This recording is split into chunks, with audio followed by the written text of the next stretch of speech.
राजकुमार भी इस बात को कह रहे थे, ये 2 अप्रैल का दिन विशेष है सर। मैं जेल में था सहारनपुर, 2 अप्रैल 2018 को आंदोलन हुआ, 13 नौजवानों ने शहीदगी दी सर।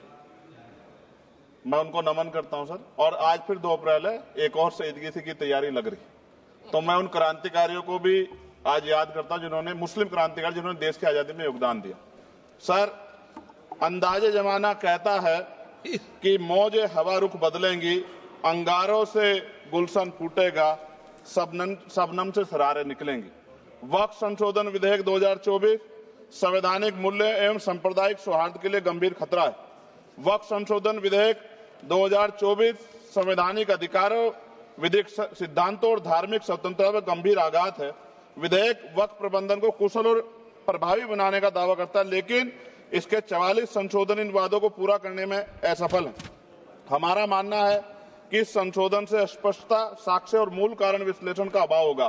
पूर्व संशोधनों का मूल्यांकन नहीं होगा, हितधारकों से परामर्श की पारदर्शिता नहीं होगी, मौलिक अधिकारों का उल्लंघन होगा। Article 13, article 14, article 25, article 26, article 50, article 300 सर्वोच्च न्यायालय के निर्णय, स्थापित कानून और इस्लामी सिद्धांत और संविधान की भावना का उल्लंघन होगा। असत्य वादे बनाम वास्तविक प्रभाव, विधेयक सुधार और सशक्तिकरण का दावा करता है, लेकिन वास्तव में धार्मिक संपत्तियों के पुनः वर्गीकरण, जब्ती का प्रावधान संशोधन 39A, ऐतिहासिक मस्जिदों, कब्रिस्तानों को सरकारी संपत्ति घोषित करना, जिससे सांप्रदायिक तनाव पैदा हो सकता है। जिलाधिकारियों को अत्यधिक अधिकार प्राप्त करना, संशोधन 4B।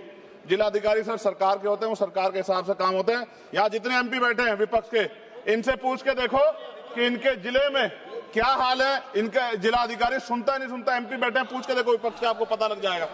सर, धार्मिक विशेषज्ञता या समुदाय की सलाह के बिना निर्णयों से संपत्ति विवाद और विश्वास की कमी उत्पन्न होगी। ट्रिब्यूनल की शक्ति कमजोर करना और मुस्लिम प्रतिनिधित्व हटाना, संशोधन 10B। धार्मिक कानून की त्रुटिपूर्ण व्याख्या और पक्षपाती निर्णय, दानकर्ता इच्छा की उपेक्षा व धार्मिक स्वतंत्रता का हनन, संशोधन 5A। दानकर्ता द्वारा समर्थन वापस, जिससे सामुदायिक संस्था कमजोर हुई। गैर मुस्लिमों द्वारा स्थापित वक्फ सुरक्षा समाप्त करना, संशोधन 104 की समाप्ति, अंतर धार्मिक सौहार्द प्रभावित होगा। सर, सदियों पुरानी धार्मिक संपत्तियों पर सीमा अधिनियम लागू करना, संशोधन 27B। कब्जा की गई संपत्तियों की स्थायी हानि, धार्मिक विषयों को दरकिनार कर वक्फ निर्धारण करना, संशोधन 6C। धार्मिक ज्ञान के अभाव में संपत्तियों गलत वर्गीकरण, पंजीकृत वक्फ घोषणाओं को अपराध घोषित करना, संशोधन 312। भय के माहौल में धार्मिक दान में गिरावट, मनमाने सर्वेक्षण को और वर्गीकरण की अनुमति देना, संशोधन 8A। धन्यवाद वकील साहब। सर, अभी पूरा दो जाने दो। सारी धाराएं पढ़ दोगे आप तो? सर, 2 मिनट में खत्म करूंगा और ये इंपॉर्टेंट है सर, मौका दीजिए सर। बिना जवाबदेही के बड़े पैमाने पर वक्फ संपत्तियों का पुनः वर्गीकरण, प्रशासनिक भ्रम और प्रभावशीलता को नुकसान पहुंचाना, संशोधन 12D। कानूनी विवादों और कुप्रबंधन को वक्फ बोर्डों की विश्वसनीयता का नुकसान, स्पष्ट आधारों पर राज्य द्वारा वक्फ बोर्ड को भंग करने का अधिकार, संशोधन 3C। राज्य के व्यापक विरोध प्रदर्शन धार्मिक लक्ष्य का लक्ष्य, सार्वजनिक हित के नाम पर वक्फ प्रशासन पर पूर्ण नियंत्रण, संशोधन 37C2।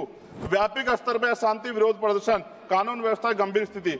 सर, सरकार के उद्देश्य से नजर आता है मुस्लिम समुदाय के योगदानों पर नियंत्रण स्थापित करना, मुसलमानों को उनकी वक्फ संपत्ति वंचित करना, वक्फ स्थापित करने का अधिकार प्रतिबंध लगाना, वाकिफ और मुतवल्ली की इस्लामी परिवर्तन करना। इस विधेयक को वर्तमान रूप से स्वीकार करें और समावेशी परामर्श, कानून स्पष्टता, संवैधानिक धार्मिक सुरक्षा सुनिश्चित करें। सर, ये तो बिल पे था सर, क्योंकि आप कहते हैं बिल पे बोलना चाहिए 2 दिन नहीं, लेकिन सर मैं सुबह से सुन रहा हूं सर 2-3 चीजें बोलूंगा सर। जो विद्वान सरकार मुसलमानों की कितनी हितैषी है सर, कुछ कह रहे हैं क्या? जो विद्वान होता है वो बिल पे बोलता है। सर, बस खत्म कर रहा हूं। सरकार कितनी हितैषी है सर? केंद्रीय मंत्रिमंडल में एक भी मुस्लिम मंत्री नहीं है। सच तो यह कि अभी ईद पे नमाज पढ़ने के लिए भी नए नियम बनाए गए, और जो नमाज पढ़ रहे थे उनके पीछे पुलिस कर्मचारी लाठी लेकर खड़ा था, मैंने खुद देखा सर। अगर सरकार इतनी देर सच्चर कमेटी की रिपोर्ट पर चर्चा कराएगी, बिल्किस बानो के आरोपियों का जेल से बाहर आने के बाद स्वागत किया गया सर। मुसलमानों की जमीन की बात है, SC/ST की जो जमीन है वो छीनी जा रही है सर। कानून से ऊपर उठकर मुसलमानों घरों पर बुलडोजर चलाए गए, सबने देखा। सुरक्षा की बात करते हैं, लिंचिंग की गई, मुसलमान मारे गए सर। कावड़ यात्रा में गरीबों के ठेलों पे सुप्रीम कोर्ट ने ऑर्डर किया कि नाम मत लिखवाओ, देश को मत तोड़ो। अंत में सर बात निकली है तो दूर तक जाएगी। पार्टी सरकार के नेता यात्रा निकाल के कहते हैं मुसलमानों को भगाओ, और कई एक मुस्लिम MP पिछली बार सर उनको क्या क्या शब्द निकाले, कोई निंदा नहीं हुई सर, और उसका प्रमोशन हुआ।